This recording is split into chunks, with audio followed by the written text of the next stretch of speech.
Hello साथियों, नमस्कार। कैसे हैं आप सब। मैं हूं आपका मित्र एडवोकेट अशोक चतुर्वेदी। आपके अपने legal channel Ashok legal ocean पर आपका एक बार फिर से स्वागत है। साथियों, जैसा कि आप जानते हैं कि मैं समय समय पर आपके लिए कानूनी जानकारी के नए नए वीडियो लेकर आता हूं, जिससे कि आप लोग कानून की जानकारी से अपडेट रह सकें। तो साथियों, सबसे पहले तो मैं आपसे ये रिक्वेस्ट करूंगा कि अगर आप मेरे चैनल पर नए हैं तो आप मेरे चैनल को सब्सक्राइब कर लें और बेल आइकन को दबा दें, ताकि मेरे आने वाले नवीनतम वीडियो आपको जल्दी से मिल सकें, सबसे पहले मिल सकें। और आप इस वीडियो को अगर अच्छा लगे तो आगे भी शेयर कर सकते हैं लोगों को, ताकि ज़्यादा से ज़्यादा लोग इससे लाभ ले सकें। साथियों, आज हम बात करेंगे एक दिल्ली हाई कोर्ट के नवीनतम जजमेंट, यानी जो 2-3 दिन पहले अभी 19 सितंबर को माननीय उच्च न्यायालय दिल्ली ने दिया है। और ये जो माननीय उच्च न्यायालय दिल्ली की डिवीज़न बेंच के जो 2 जस्टिस थे, जस्टिस संजीव सचदेवा और जस्टिस विकास महाजन, इन लोगों ने एक डाइवोर्स के मामले में दिया है। इसमें दिल्ली हाई कोर्ट ने क्लियर कट कहा है कि जो इररिट्रीवेबल ब्रेकडाउन ऑफ मैरिज का जो ग्राउंड रहता है, कि जिसपे माननीय सर्वोच्च न्यायालय ने अभी मई 2023 में एक केस में इस ग्राउंड पर डिग्री दी है कि जो शादी का पति पत्नी को अलग रहते हुए बहुत समय हो गया और अब सुलहनामा की कोई गुंजाइश नहीं है, और शादी अगर इसको ज़्यादा लंबा खींचा गया तो पति पत्नी दोनों के साथ में अन्याय होगा। तो इस ग्राउंड पर माननीय सुप्रीम कोर्ट ने अनुच्छेद 142 के अपने पावर को प्रयोग करते हुए उनको पति पत्नी को डिग्री दे दी थी। तो ये इस जो दिल्ली सर्वोच्च न्यायालय दिल्ली की जो हम बात कर रहे हैं, जो ये 19 सितंबर का निर्णय है, इसमें क्या हुआ था कि पति की शादी जो हुई थी वो 2002 में हुई थी, फरवरी 17 को, और इनके 2007 में एक पुत्री का जन्म हुआ।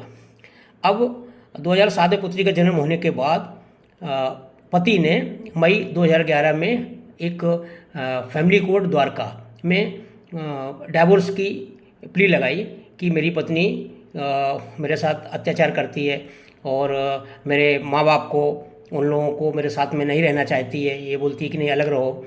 और 20 दिन की लड़की, मतलब जो मेरी पुत्री पैदा हुई थी, उसके पैदा होने के 20वें दिन अपने मायके चली गई और अपने पिता के घर में जाके बैठ गई और तब से नहीं आई है। और हम लोग 2007 से अलग रह रहे हैं। यानी 2007 से अलग रहते हुए उसने ये 2011 में जो फैमिली कोर्ट द्वारका में जो प्ली लगाई है, तो उसने ये बोला कि हम लोग 3-4 साल हुए ना, 2011 से मतलब 2007 में गई है और 2011 में इन्होंने लगाई है, हम बहुत दिनों से रह रहे हैं। तो इसके ग्राउंड पर सुप्रीम कोर्ट के जजमेंट का हवाला देते हुए ये उन्होंने ये डिग्री लगाई। तो द्वारका कोर्ट ने उसको केस को सुना और बड़ा मतलब इंटरेस्टेड उसमें, और फैक्ट्स सारे थे केस के। तो फैमिली कोर्ट द्वारका ने पति के पक्ष में डिग्री दे दी। लेकिन जब ये मामला पत्नी के द्वारा माननीय उच्च न्यायालय दिल्ली में लाया गया, तो माननीय उच्च न्यायालय ने इस मामले को बहुत गहराई से इसकी एक एक तथ्य देखे और उसमें पाया कि जो पति के द्वारा एलिगेशन लगाए गए हैं कि पत्नी ने क्रूरल्टी की, पत्नी पति के साथ में रहना नहीं चाहती थी, तो इन्होंने देखा कि पत्नी ने पति के ऊपर क्राइम अगेंस्ट वुमेन सेल में भी एक कंप्लेंट भी की थी। उस कंप्लेंट के बाद इन लोगों का राजीनामा भी हो गया था।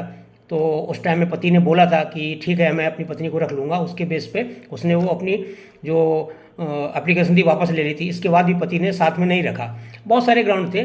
तो इसमें जो मुख्य वीडियो का जो उद्देश्य है मेरा आपको ये बनाने का, मैं ये बताना चाह रहा हूँ इस वीडियो के द्वारा कि माननीय उच्च न्यायालय दिल्ली ने क्लियर बोला कि जिस ग्राउंड पर जो ब्रेकडाउन ऑफ मैरिज के ग्राउंड पर और जो डिग्री मांगी गई है, वो लोअर कोर्ट ने जो दी है वो गलत दी है। लोअर कोर्ट को पावर ही नहीं है, इवन हाई कोर्ट को भी पावर नहीं है। केवल और केवल जो संविधान के अनुच्छेद 142 के पावर को इस्तेमाल करते हुए सुप्रीम कोर्ट ने पहले इस ग्राउंड पर जो डिग्री दी है मई 2023 में, वो माननीय सुप्रीम कोर्ट को ही अधिकार है और लोअर कोर्ट को नहीं है।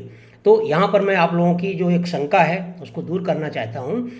दो चीज़ें मैं इसमें आपको बताना चाह रहा हूँ। एक तो जो ये जो अपूर्णीय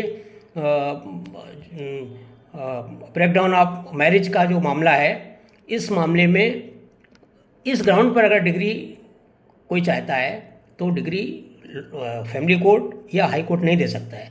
ये फैमिली कोर्ट केवल और केवल जो हिंदू मैरिज एक्ट में बताए गए हैं कारण कि या बेस बताए गए हैं कौन कौन से बेस पे डिग्री दी जा सकती, तो उसी पे कर सकता है। उनको पावर नहीं है, जो कि इस केस में किया था और बाद में माननीय हाई कोर्ट दिल्ली ने इसको ख़त्म कर दिया। एक चीज़। दूसरी चीज़ ये है कि जो सुप्रीम कोर्ट ने भी जब ये दिया था मई में जजमेंट कि संविधान अनुच्छेद 142 का जो उसने हवाला दे के जजमेंट दिया था, तो इसने माननीय सर्वोच्च न्यायालय ने क्लियर कर दिया था कि इसका मतलब ये नहीं है कि लोग हर कोई चला आएगा मतलब जो है फास्ट डाइवोर्स के लिए, तुरंत तलाक के लिए, ऐसा नहीं है।